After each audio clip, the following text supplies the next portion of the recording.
ഇവിടുത്തെ ബീച്ചുകളിലൊക്കെ ഇതേപോലെ നമ്മൾ തന്നെയാണ് കൊണ്ടിടുന്നത്. ഈ മാലിന്യങ്ങളൊക്കെ ഇങ്ങനെ കൊണ്ട് തള്ളുന്നു. ഇപ്പോൾ ഫോർട്ട് കൊച്ചി ബീച്ചിലാണെങ്കിൽ പോലും ഇങ്ങനെ ആളുകൾ കൊണ്ടിടുന്നു. നമ്മുടെ ഓരോ ക്യാമ്പയിൻസ് ആയിട്ട് വന്ന് അത് നീക്കുന്നതും കാണാം, വീണ്ടും വന്ന് അടിയുന്നതും കാണാം.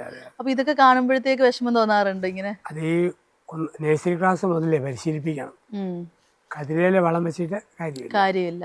യൂറോപ്പിലോ വിദേശ കൊച്ചു കുഞ്ഞുങ്ങൾ പോലും ഒരു മിഠായി കടലാസ് ഉണ്ട്, അത് കൊണ്ടുപോയി വേസ്റ്റ് കൊണ്ട് കുത്തി വിടും. ഒരു പടന്നെടുത്ത് തൊലി അതുപോലെ കൊണ്ട് ഇടും. നമ്മളെല്ലാം വലിച്ചെറിയും.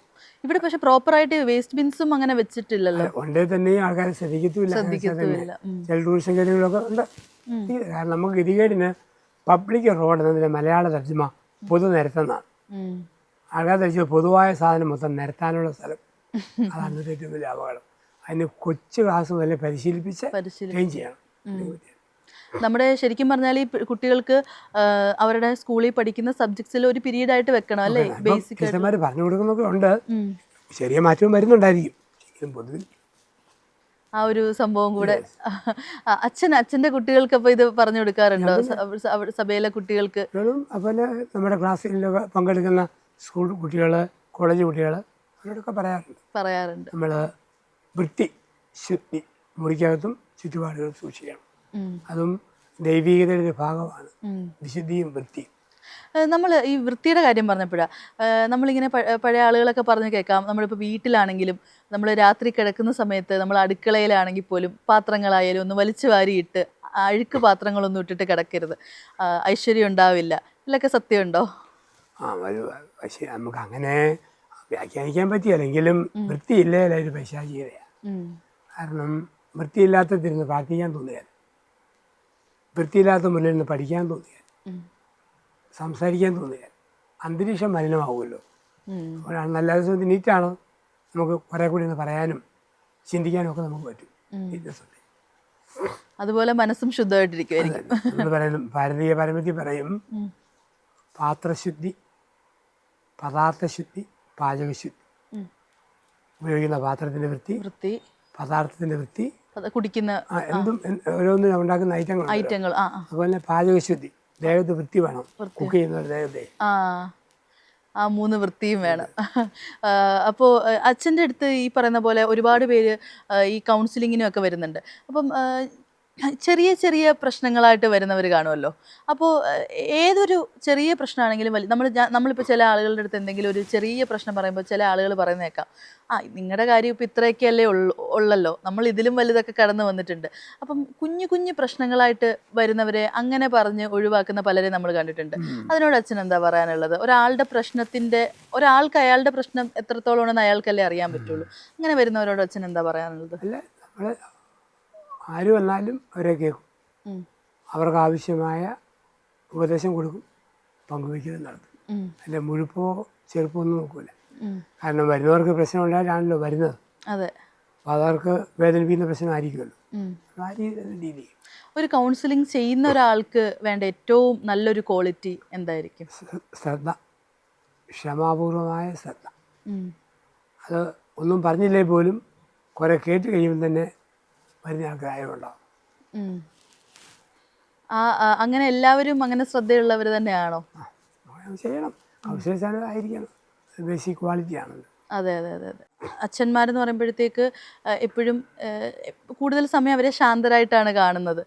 ഇപ്പം പക്ഷെ മനുഷ്യരാണ്. എപ്പോഴെങ്കിലും ദേഷ്യം വരാറുണ്ടോ? അതെങ്ങനെയാണ് കൺട്രോൾ ചെയ്യാറ്?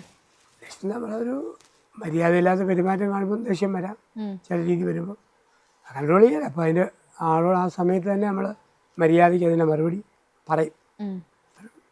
ദേഷ്യത്തെ നമുക്ക് എങ്ങനെയൊക്കെ കൺട്രോൾ ചെയ്യാൻ പറ്റുമായിരിക്കും? ദേഷ്യം വരുമ്പോൾ ഒന്ന് നമ്മൾ സംസാരിക്കാതിരിക്കുക എന്നുള്ളതാണ്. ദേഷ്യം വരുമ്പം മൗനം പാലിച്ച് മാറിപ്പോവുക, അതേ ഉള്ളൂ.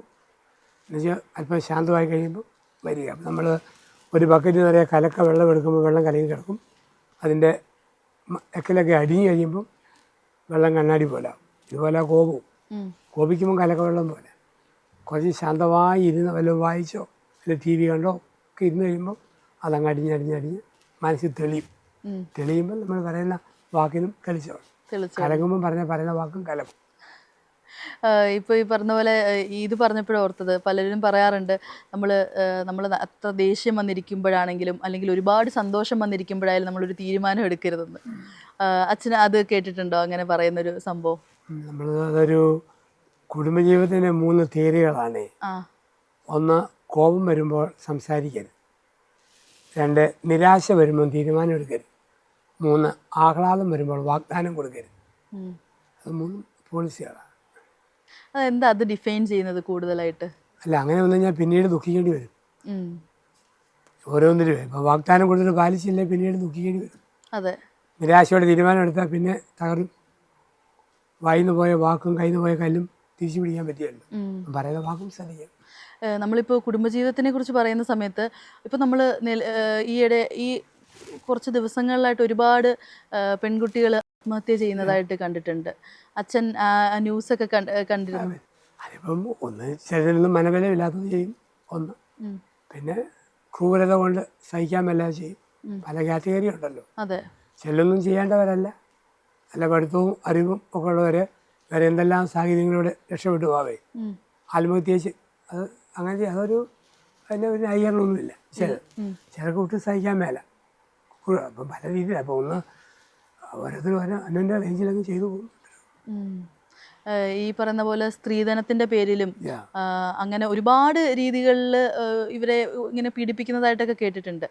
അപ്പോൾ ഇപ്പോഴും നമ്മുടെ നാട്ടിൽ എന്നാൽ ഡിവോഴ്സ് എന്ന് പറഞ്ഞു കഴിഞ്ഞാൽ അത് ഡിവോഴ്സ് ചെയ്തു കഴിഞ്ഞാൽ അതൊരു കുറവാണ്, തെറ്റാണ്, അങ്ങനെ വിചാരിക്കുന്ന ആളുകളുണ്ട്. പല പേരൻസും അത് വിചാരിച്ചാണല്ലോ ഈ കുട്ടികളെ തിരിച്ച് വീട്ടിലോട്ട് വിളിക്കാത്തത് തന്നെ. അങ്ങനെ ഒരു എന്താണ് വോട്ട് നെക്സ്റ്റ് എന്നറിയാതെ ചെയ്യുന്നവരെ കണ്ടിട്ടുണ്ട്. ശരിക്കും പറഞ്ഞാൽ ഒരു ബന്ധം മുന്നോട്ട് പോകാൻ പറ്റിയില്ലെങ്കിൽ അത് ഒഴിവാക്കുന്നത് തെറ്റാണോ?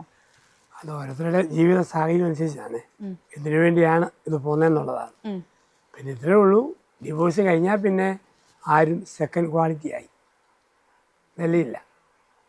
ഡിവോഴ്സ് കഴിഞ്ഞാൽ ഇപ്പോൾ ഒരു പെണ്ണിനെ പിന്നെ എല്ലാവരും വേറെ കണ്ണോടെ അവളെ നോക്കുകയുള്ളൂ. അവിടെ വില പോയി. ആണാണ് അവൻ്റെയും വില പോയി. 2ാം കല്യാണമായോ. നമുക്ക് എത്രയോ കേസാണ് വരുന്നത്. പലരും പറയേണ്ട വെച്ചു പഴയത് സഹിച്ചൊക്കെ നിന്നാൽ മതിയായിരുന്നു. കാരണം പടം മേടിച്ച് പന്തളത്തിൽ ചെന്നപ്പോൾ പന്തവും കൊളുത്തി പടം. അതാണ് ഈ പ്രശ്നം.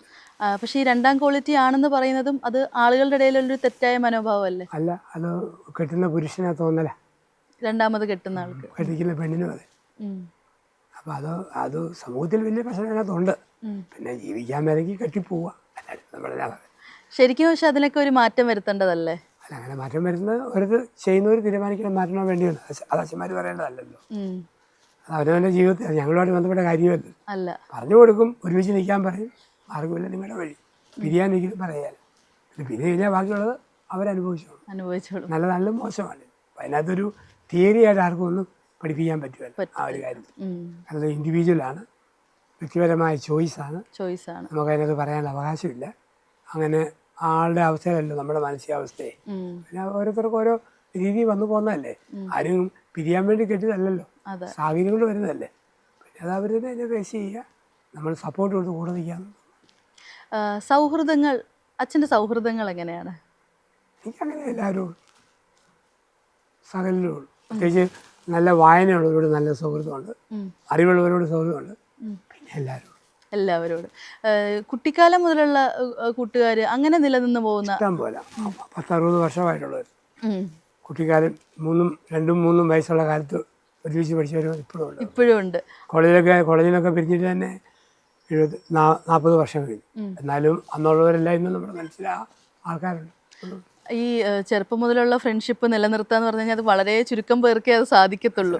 അപ്പോൾ അതിൻ്റെ ഒരു സീക്രട്ട് ഉണ്ടാകും. എങ്ങനെയാണ് ഇതപ്പോൾ സ്ഥിരമായി ഇവരുമായിട്ടുള്ള ഒരു കോണ്ടാക്ട് നിലനിർത്തുക എന്ന് പറഞ്ഞു കഴിഞ്ഞാൽ ചെറിയ കാര്യമല്ല. അത് നമുക്ക് പലപ്പോഴും അവരെ കാണാൻ പറ്റുമേ.